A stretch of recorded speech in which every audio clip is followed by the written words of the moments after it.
Hello, my name's Nicole and this is the Sexy and Strong podcast where we talk all things health related. We want to talk about deep health, so every little bit about us, everything about life, everything about our nutrition, our fitness, our mindset, our body, our sexuality, our relationships, our emotions, just whatever the F we want to talk about. And I'm going to share a little bit about me. I'm going to get a few people on here as well to talk about a few things specific. Maybe a few of you want to jump on here and talk about your story and get others to relate to it as well. Anyway, today I have got Carla, one of my friends from Melbourne. She used to run Ora Recovery Centre, where I used to go and get some recovery done with ice baths, recovery boots and the sauna, but now she has gone into sleep coaching and she knows everything about sleep. And my sleep hygiene and routine has been pretty poor. Sleep is one of the most important things in health, and it's something that I've personally discounted in the past. And I've learned that I need sleep because it impacts so many different parts of me, my mental health, my ability to focus and to make decisions and make decisions about my health. And so anyway, we have got a cute little podcast here with me and Carla. Disclaimer, I fucked it up. I don't know what I did at the end, but I lost 15 minutes of it. So yeah, we've got some of the good bits in here anyway, so check it out. I know. I'm like, where do I even begin? How to make the first move? No.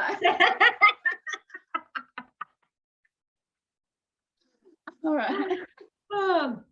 I wanted to get you on here because you are a sleep coach, and I wanted to get you on here to tell everyone a bit about, sleep and why we need it. Because I've been someone in the past, I was like, I'll sleep when I'm dead.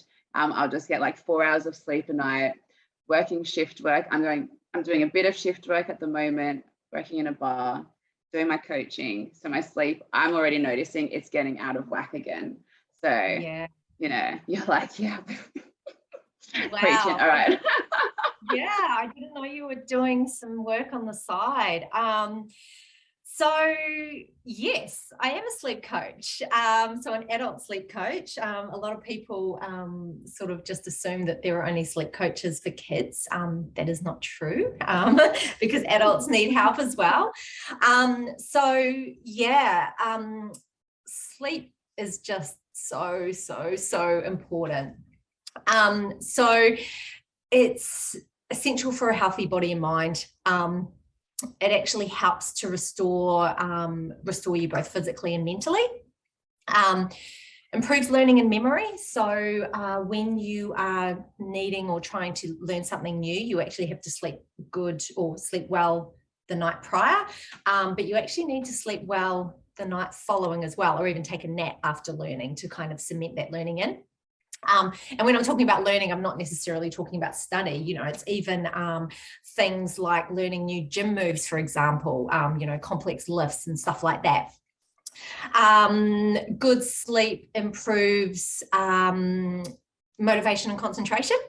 I can imagine you've probably noticed this, Nicole, trying to train on a bad night's sleep, or even just trying to work after you've not slept well, like the focus is just completely gone. You also have better decision making and impulse control when you sleep well. So that can sort of really feed into things like your food choices or just decisions in general. It improves your strength and your fitness, obviously through recovery and adaptation, to improve fitness, strength, etc. We need to adapt. To adapt, you need to recover. And where does your recovery come from? It comes from your sleep. And it also makes you more attractive. They have actually done studies. Yeah. There was a study done where they looked at pictures of people where, they'd slept, I think it was less than 5 hours, or slept, around 8 hours. And the raters, no surprise, rated the photos where they slept badly as less attractive, less healthy, and also that they were less likely to socialize with them. So, you might even lose some of your friends if you're not sleeping well. I don't know. Sorry, you're cut. But I guess that's the thing, right? Because people are actually attracted to healthy, people that look well. It's just sort of an innate, it's just an innate thing, right? So, well, I guess like the color in your skin and just the complexion, how full your face is. It's not looking like dehydrated or. Yeah, for sure. So yeah, it's incredibly important. And, I think people probably think, it's just rest. There's actually a whole lot of processes going on while you sleep. So if you're not getting adequate sleep, you're missing out on those processes. You're missing out on that recovery. You're missing out on, potential hormone release, immunity boosting, all of this magical stuff goes on while we're essentially unconscious. So yeah, it's important to know that our bodies and our minds are actually really busy during that time. We're not just, passed out doing nothing. Yeah. I mean, it's just like it's a system upgrade every day. Yeah, exactly. Yeah. Absolutely. Yeah, 100%. Yeah. I know, that's something that I, as I delve more into my own health and fitness, I was just putting a lot more weight again on my sleep, and especially, my sleep rituals. I know for me, going to bed, I in the past, it would be just have a couple of glasses of wine and I just pass out on the couch, because my boyfriend likes to stay up later, and I had FOMO. I have FOMO from myself. I'm I could miss out on something, and I'm I don't want to go to bed. And then, and it's just horrible routine. Yeah, I feel like that's something that's maybe a lot of other people can empathize with. And you raise a really good point there, right? Because a couple of things here, right? First of all, people have different sort of genetic preferences to where they sit on their circadian rhythm. So your circadian rhythm is your inbuilt circadian clock. Runs for about 24 hours. It's a little bit over, but everyone runs roughly to a 24-hour schedule. But individual people have different genetic preferences as to where they sit on that. So you, for example, might be someone who naturally wakes up really early in the morning, which of course means you get sleepy early. Alex, for example, might be at the other end of the spectrum, where he tends to work best when he wakes a little bit later, 8, 9, and then of course he stays up later. So you have a mismatch there, and then you've got a balancing act, because if you go super strict and aligned to your own chronotype, it's called a chronotype, you're missing out on that social interaction. So social interaction and connection and relationship is also really important to health and longevity. So it's really about kind of seeking a bit of a balance, or, even having a discussion and deciding what is important, because it's easy for me, right? I'm at the super early end of the spectrum.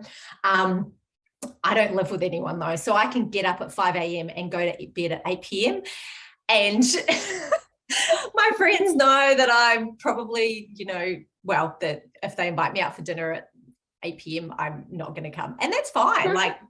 That is absolutely fine. But if I lived with someone, there's a potential there that I'd probably have to try and adjust my own schedule, because that social interaction and social relationship is also really healthy, essential to a healthy life as well. So yeah, it's a balance. Yeah, 100%. Yeah. I'm just having to set those boundaries. I'm okay, maybe I'll stay up a little later.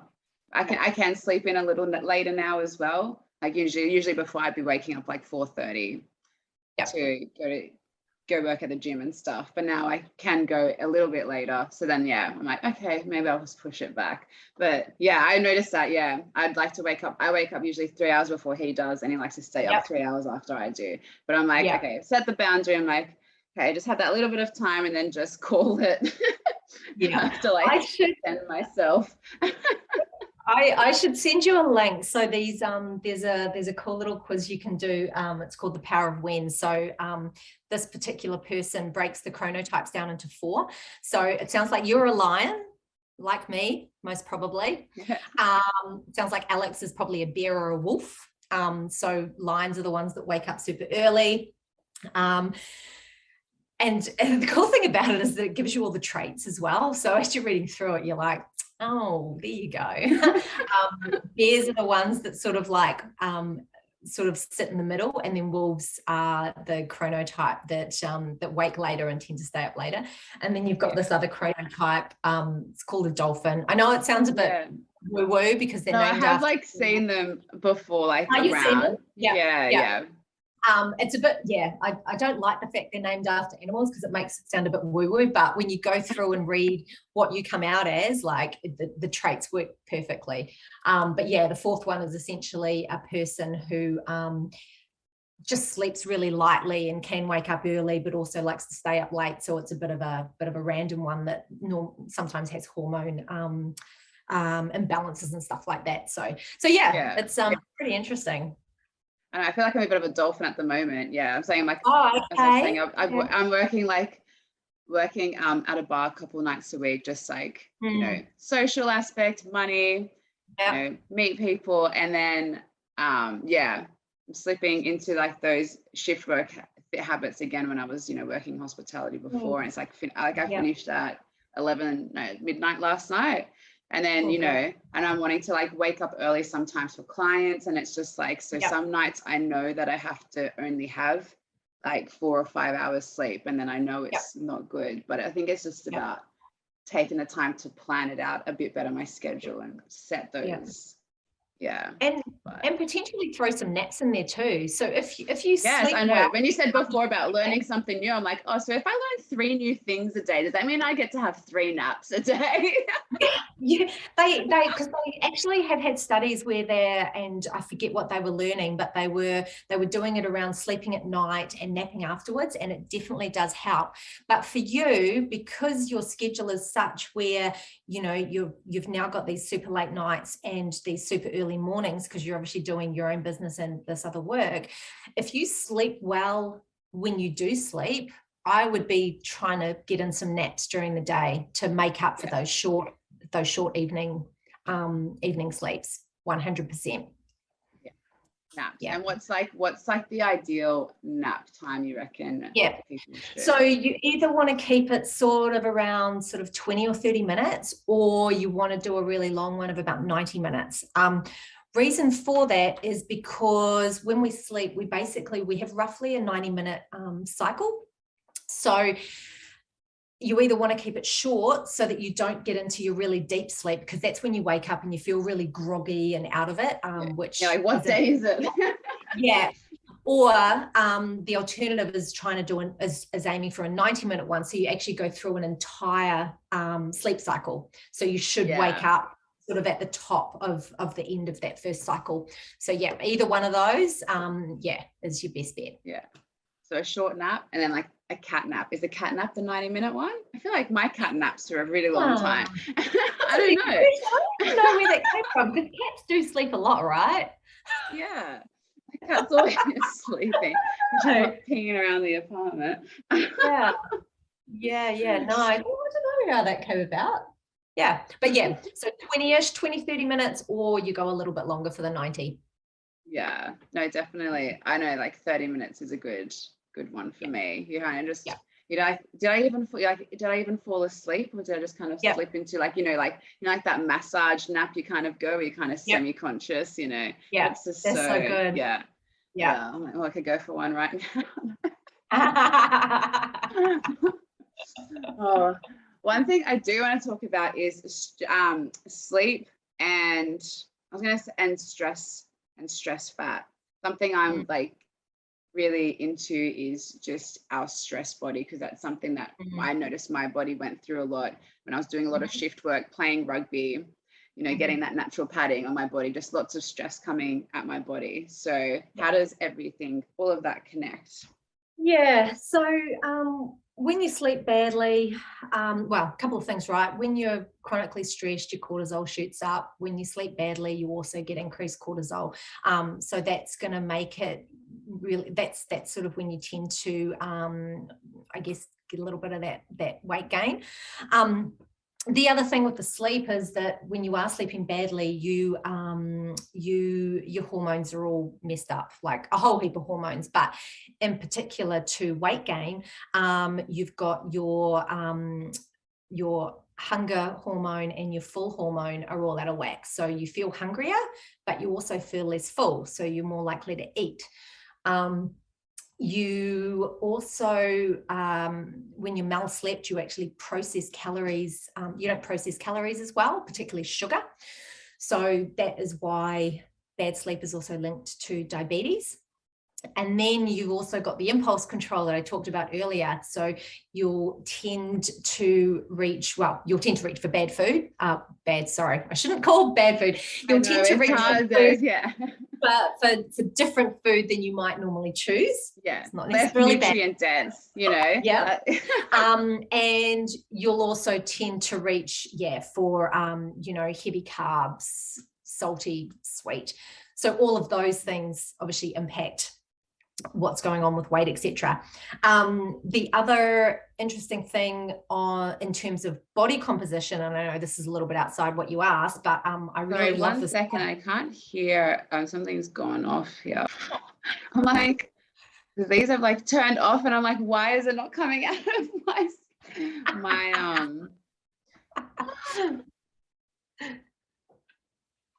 don't know what has happened. It's all right. Oh, there we go. All good. Sorry, I don't know why, like my headphones just died. I thought they were supposed to be fully charged or on charge. Anyway, technology. Sorry, back to what you were saying. Yeah, so a little bit on just because we're sort of on the topic of weight and whatnot, in terms of the body composition, there was this cool study done where they looked at people who had slept badly, and I forget the exact number. I think it was probably around 6 hours, 5 or 6 hours, and people who slept properly, so 7.5, 8 hours. And they looked at the effect of their sleep on their weight loss. So in the group of people who had slept badly, across 2 weeks, so they were sleeping badly consistently, basically they had their sleep limited, they lost 3 kilos over 2 weeks, so not too bad. But of that 3 kilos, 50% of the weight loss was muscle and only 50% was fat, right? So pretty horrendous, right? If you're worried about body composition, you're probably trying to hold on to your muscle and just lose fat. Then in the other group, which had slept well, so 7.5 to 8 hours per night, they also lost a pretty decent amount of weight. So it was 2.9 kilos, so almost the same as the first group. But they lost 80%. 80% of the weight loss was fat and 20% was muscle. So still a bit of muscle loss, but in the study, they weren't doing any resistance training. So when you consider that, pretty amazing. So just goes to show that when you are sleeping badly, your body's actually really reluctant to give up fat. It's actually going to start, dropping muscle, which I don't think anyone wants. No. I don't anyway. No, it's just so interesting, seeing all those like studies come out about, how integral just your sleep is, no matter, even if you're not doing, hours of training in the gym, comes down to something a bit more like simpler than that, I guess, Absolutely. Like, go have some more sleep. Like, we're inviting you to sleep. Yeah, absolutely. So, I was saying to you, so if you do sleep well at night, but you can't get enough hours, definitely go for naps. So LeBron James, for example, he gets about 12 hours sleep I'm going to say in a 24-hour period, because he does that through a combination of a long nightly sleep and naps. Yeah. Oh, Yeah. wow. Usain Bolt always takes a nap before he competes. Oh, really? Yep.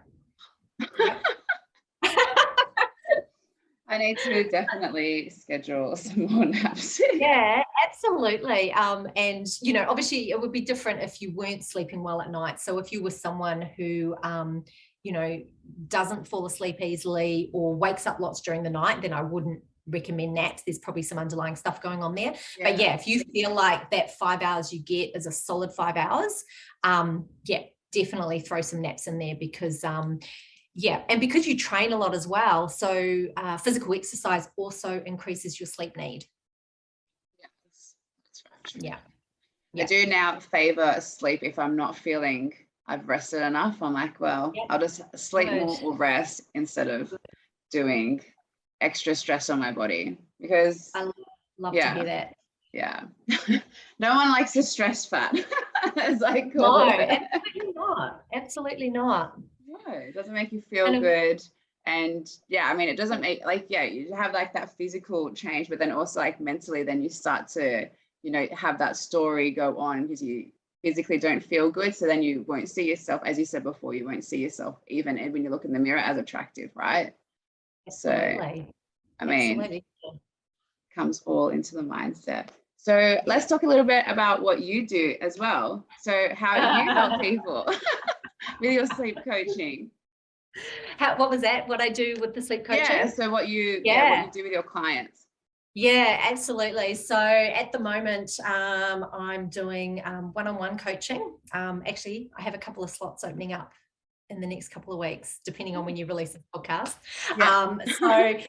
Yeah. So essentially it's all virtual at the moment, and we basically do a deep dive into basically a new client's lifestyle, so everything that they've got going on. So that's through, you know, an interview. We ask a whole heap of questions, and we also ask, like, do medical background, etc., just to make sure there's no underlying health issues, because often, I mean, I've seen it a few times. I'm not going to say often, but a few times. I've actually had to refer clients out because they actually come to me with obviously not sleeping well, feeling fatigued, etc. But they actually have a risk of sleep apnea. So little shout out to anyone out there who snores. That's not a good thing. Shouldn't be snoring when you sleep. So what causes that snoring? So often it's mouth breathing.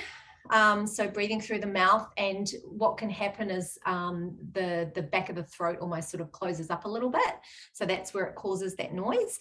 And that's essentially also what causes sleep apnea. So basically your neck sort of, your throat sort of closes up and you actually stop breathing during the night. So if anyone has sort of been told by a partner or a housemate that they stop breathing at night, please go and see your GP. Because, so is that just like just a habit of not breathing through the nose, or like why? It's a combination, yeah. So there's some genetic, there's obviously some genetic implications. You know, it's most commonly within older men who are overweight, but of the clients that I've had to refer out, they've not been overweight. 2 of them have been women. They've all been younger than me. So yeah, the specific, I guess, demographic, it's a little bit wider, I guess. Yeah. So you don't necessarily need to be overweight to have this problem, but yeah, should definitely get it checked. So yeah, anyway, so sorry, I've gone off on a tangent. I wanted to ask more about that, just because I wanted to confirm that I had the right interpretation of it in my head. Anyway. Yeah. And for everyone else as well. But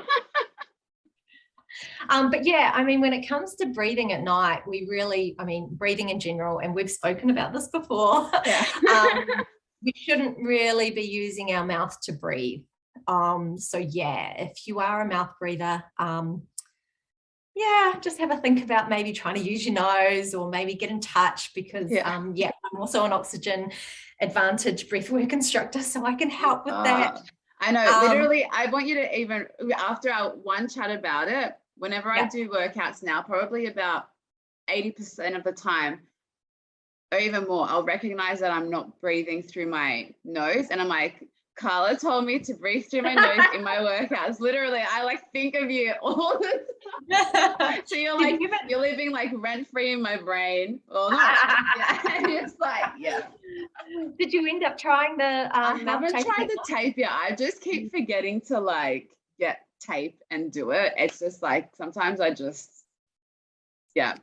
definitely I'll bring it back on the list. I'm like, because I'm focusing, I kind of like went off my breathing for a bit, just kind of, but I've noticed that my breathing's like, I'm not getting like those deep breaths in and out again. But happy to have a chat with you about that. Separately. Offline.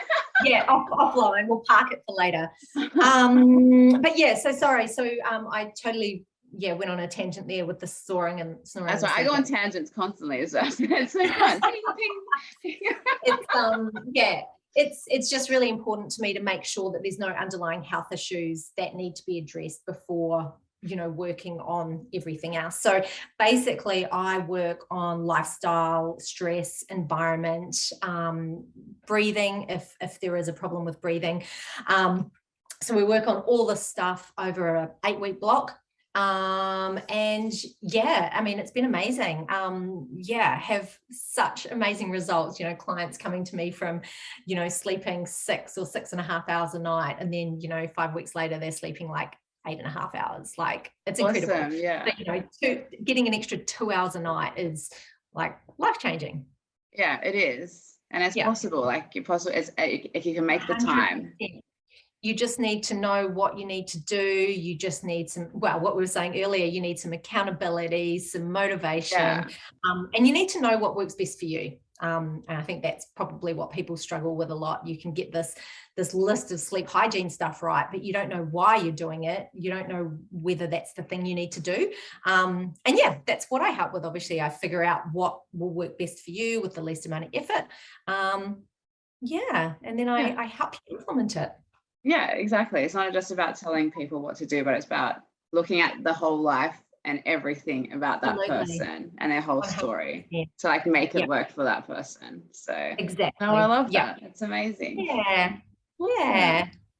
Well, I guess that's all we have time for today. I can see it's funny now. We got less than a minute. I know. I just saw that. I was like, wait, what? I thought